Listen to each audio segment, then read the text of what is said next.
Hi guys, good day. So taas-taas yun ni atong video karon guys, no, kay kuan padulong ni Balyangaw.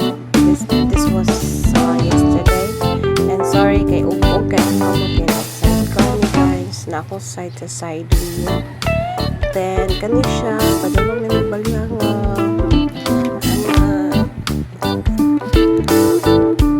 Nice ang weather gahapon guys. Saan siya weather? River. Oh, that's a river. Kurang naapa mi ani sa lusot ng side siguro guys. Not sure. Kaya bisa ako nalipat sa video. Padayon. Kani-ani guys, hapit na dyan ni maabot sa sentro sa Balyangaw guys. Hapit na dyan ni ani. Yes, hapit na.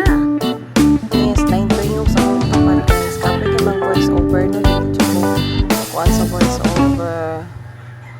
Yes, hapit na dyan ni siya guys sa Balyangaw. Gamay na like kulang. Maabot na ta.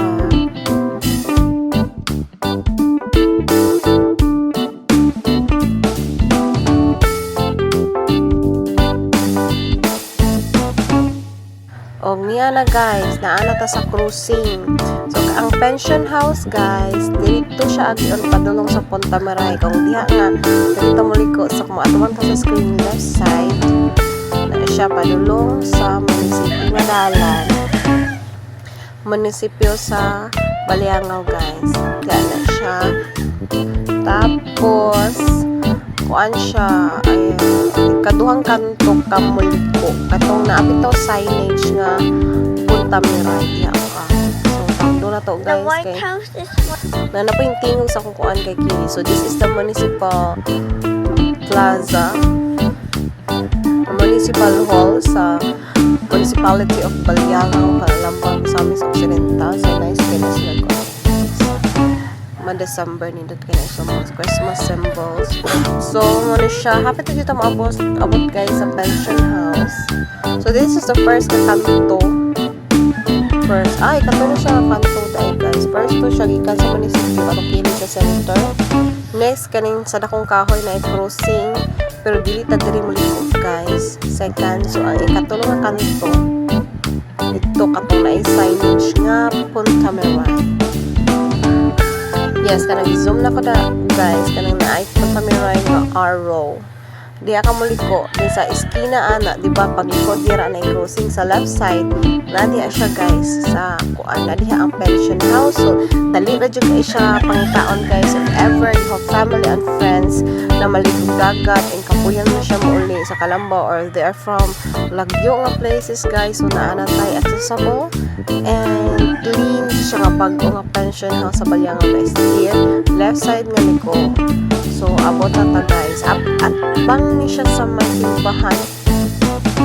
O kana siya guys nga building. So para may pension house, so gitorden mo ni mama room 1 na may room 2. Sample na siya guys sa ilang mga rooms. So na siya kani siya nga room is na aircon. So na po siya rooms nga electric fan lang. So kung gikuan guys, gahi siya kuan guys room. Then na siya kuan kanang individual nga CR taga room. Pero na po siya common CR. So kana siya guys, kana siya signage siya was para may pension house kana siya. Then sa ubos na ay tindahan sa hardware, also fishing gears, fishing accessories, tawag na. So dali siya mo agi guys. We're always na po na itaw diri guys. For inquiries, pwede na po mo ato sa Parami store sa ubos. Tapos na groceryhan. Sa ubos mo po to siya. Same na sa tag-iya. So this is the signage kung naakasita sa second floor. Parami, pension house, hardware, and fishing. At lang siya anang Assembly of God nga simbahan. Assembly of God. Ano siya guys. Ang mga magalingkod nga nabusog na siya kahapon. Nadri ang mga mga rooms guys. Kaya siya. Kita na to siya. Mga rooms ni aircon. wow. Dagan siya rooms. Actually, na po siya rooms na electric fan. Wow. Kana siya guys. Tinani siya yung rooftop guys. So, kana siya electric fan na room. Pero okay, dako lang yapon siya. Yes. Kana siya sa outside view kung gabi. Then if gana ka mag-relax na siya kuan sa balcony sa taas. Kana siya pwede siya diha tambay. Thank you.